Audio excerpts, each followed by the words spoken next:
Salut, j'espère que tu vas bien. Aujourd'hui, je vais te parler d'un sujet qui peut te faire rigoler, mais c'est pas aussi rigolo que ça, finalement. Alors, je te pose une question.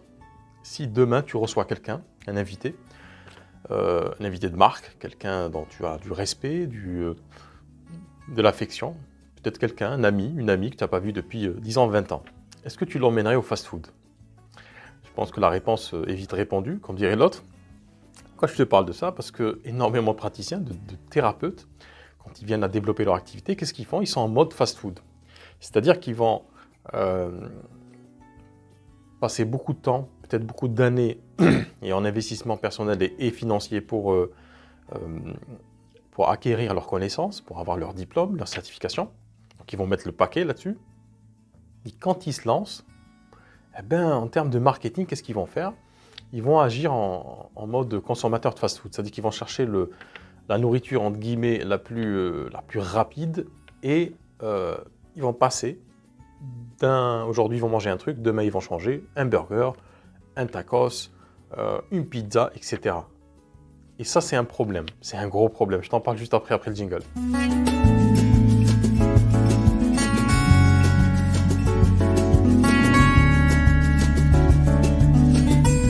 Alors, qu'est-ce que j'appelle la communication fast-food? La communication fast-food, dans le cadre d'un restaurant. Quoique on peut faire l'analogie avec un cabinet. Dans le cadre du développement d'un cabinet bien-être, très important, c'est très très important, et je vais le souligner avec, j'ai pas de truc pour souligner visuellement, mais imaginez un petit trait sur ce que je vais dire, très important de créer du lien. On est dans des métiers de l'accompagnement, et obligatoirement, forcément, le lien se construit dans la durée. Donc, si tu pars sur une méthodologie de travail, un process qui se voudrait rapide, en fait, ça ne marchera pas. Ça ne marche pas du tout. Pourquoi? C'est comme la bouffe qu'on mange dans un fast-food. Elle est pas très gustative. C'est vrai que c'est facile. Ça rend service, c'est utile, c'est pratique. Par contre, c'est pas ce qu'on attendrait d'une véritable nourriture. Donc, niveau goût, on oublie, c'est pas le top. Et au niveau nutritionnel, c'est une catastrophe. C'est ce qui se passe en fait quand tu sais qu'en mode abeille, comme ça tu butines, quand tu veux développer ton activité, donc tu vas aller chercher des méthodes. Et donc tu vas aller piocher un petit peu par là, donc tu vas tester ça. Si tu dis non, ça marche pas, je vais tester autre chose. Et non, ça marche pas, et ainsi de suite. Et c'est vraiment problématique. Ce qui va t'arriver, c'est que tu vas... je te laisse imaginer si tu passes ton temps à manger dans un fast-food, ce qui t'arrive. Ce qui va t'arriver quand tu développes ton activité, ton cabinet, avec cette logique-là, c'est que tu ne développeras pas de cabinet. Pour la simple et bonne raison que si demain tu as un invité, tu vas lui présenter le meilleur de ce que tu as. Et le meilleur de ce que tu as, deux façons de faire. Soit tu le fais toi-même ton repas, et ça prend du temps, soit tu le fais faire à quelqu'un, tu prends un traiteur, et ça prend aussi du temps. Peut-être pas pour toi, mais pour le traiteur. Donc quand tu veux amener la personne que tu invites à passer un bon moment, à bien manger, une belle ambiance, et à oublier finalement l'aspect technique de cette vie, et finalement de décoller un petit peu, de se recentrer sur des choses un peu plus enivrantes, un peu plus élevées, un peu plus transcendantes. Ça va être difficile de faire avec un kebab, tu vois. Tu es obligé de passer par... tu es obligé de prendre du temps, et tu es obligé d'être dans la qualité. Et si tu veux développer un cabinet qui apporte réellement de la qualité, je ne parle pas de la qualité de l'accompagnement, je parle de la qualité de la communication. C'est primordial parce que c'est ce qui va faire en sorte que certaines personnes vont venir te voir pour passer un bon moment, on va dire, dans le sens où ils vont sortir de leurs problématiques.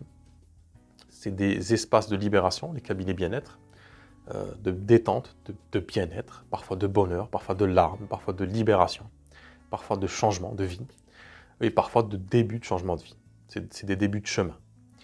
Donc c'est hyper important de ne pas être dans cette logique de fast-food, de se dire voilà, je vais consommer du marketing, je vais consommer du burger marketing, je vais consommer du kebab marketing, parce que ça ne marche pas. Et si demain, tu as une personne qui va te dire je vais te donner une méthode, quelque chose de miraculeux qui va t'aider à le faire rapidement, il faut que tu fasses attention. Parce que ce n'est pas comme ça que ça marche. On peut artificiellement booster son activité, c'est possible, mais les règles et les fondamentaux d'un développement d'activité en bien-être dans l'accompagnement de l'humain, des personnes, ne changent jamais. Et à l'instar en fait d'une relation que tu peux avoir avec une personne, que tu peux construire avec une personne, même si tu accélères, si tu veux, la qualité de cette relation, tu ne peux pas faire l'économie d'un certain temps et de certaines étapes. Quand tu connais quelqu'un, une personne qui t'intéresse, c'est obligatoirement, tu es obligé d'attendre en fait, de ne pas te précipiter, parce que sinon tu peux perdre la personne. Parce que la personne peut se dire, lui ou elle, qu'est-ce qui lui arrive? Je ne comprends pas sa démarche. Donc il faut que tu prennes du temps. Il faut qu'il y ait plusieurs en fait, points de contact. Il faut qu'il y ait une façon de faire, une façon de parler, une façon de discuter, une façon de comprendre l'autre. Il faut qu'il y ait de l'empathie, il faut qu'il y ait du lien. Et ça demande du temps. C'est comme de la bonne cuisine. Tu ne peux pas voilà, arriver avec ton kebab et dire je t'aime, tiens un kebab et puis épouse-moi. J'ai envie de t'épouser. Je pense que si la personne est normalement constituée, au minimum va dire non. Au minimum. Dans le meilleur des cas. Donc, ne fais pas cette erreur quand tu vas développer ton cabinet en entrant justement dans cette logique du va-vite. Il faut faire vite, il faut absolument que je développe mon activité le plus rapidement possible, quitte à essayer, tester énormément de choses. Ce n'est pas comme ça que ça marche et ça ne marchera pas. Et tu vas te retrouver finalement tu vas avoir des problèmes gastrico-philosophiques. Tu vois, à force de bouffer ça, de bouffer toutes ces méthodes miracles et ces pilules miracles, tu vas finalement, tu ne vas pas développer ton activité, ton stress va augmenter, ton énergie va baisser. Et puis là arrivent finalement à la fin les questions, ce que j'appelle les questions toxiques, les questions impasses, les questions qui n'ont aucun sens. Les questions du type, est-ce que je suis compétente à faire ce métier? Est-ce que mon outil thérapeutique est efficace? Est-ce que ça vaut le coup? Est-ce qu'il ne faut pas que j'abandonne mon rêve, ma passion? Donc avant d'arriver à ces questions inutiles, parce que pour moi elles le sont, du moment où tu as la passion et que tu es formé, ces questions ne devraient plus se poser.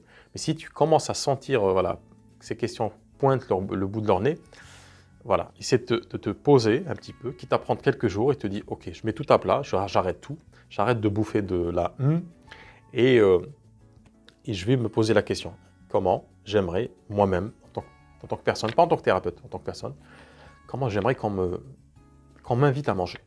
Est-ce que ça me ferait plaisir de manger des burgers à 2-3 euros, où tout est surgelé? Ou est-ce que j'aimerais que la personne prenne du temps et que ça se voit, en fait, que cette personne ait pris du temps pour m'accueillir et pour pour embrasser, si tu veux, ma problématique et m'accompagner à m'en libérer. Donc voilà ce que je voulais te dire aujourd'hui sur cette communication fast-food, sur ce marketing fast-food, sur cette attitude en fait du prêt à consommer comme ça, et sur ces solutions miracles qui n'existent pas. D'ailleurs, c'est des miracles. Hein. Le véritable miracle, si je puis dire, il faut terminer sur cette phrase hautement symbolique, hautement philosophique, le véritable miracle se passe à l'intérieur. C'est vraiment d'ailleurs, miracle, il me semble que ça vient du mot miroir. C'est vraiment ce qui se passe à l'intérieur. C'est peut-être que c'est l'univers qui se reflète en nous, c'est nous qui nous reflétons dans un certain univers, notre univers, qui nous déployons finalement. C'est ça le véritable miracle et c'est ce qui se passe normalement dans les cabinets bien-être, dans les cabinets de thérapie, quand la personne finalement arrive à être elle-même et à lâcher du lest, à lâcher ses boulets, son passé peut-être, ou son présent aussi. Donc c'est ça l'enjeu de la thérapie. Donc voilà ce que je vais te dire sur cette logique de consommation rapide. Si tu es sur YouTube, je t'invite à t'abonner à cette chaîne, cliquer sur le petit pouce bleu en dessous pour faire que YouTube diffuse cette vidéo. Et puis tu vas avoir une petite cloche, il faudra appuyer dessus. Comme ça, tu reçois toutes les vidéos, les nouveaux conseils finalement pour développer ton activité en mode grand chef étoilé et pas en mode pizzaïolo, kebab, merguez, œuf, jambon, fromage. Voilà, donc je te dis à plus tard dans une prochaine vidéo et puis dis-moi surtout ce que tu en penses. Est-ce que tu te retrouves dans cette consommation, cette façon de consommer du marketing et de la visibilité? Et je te dis à bientôt.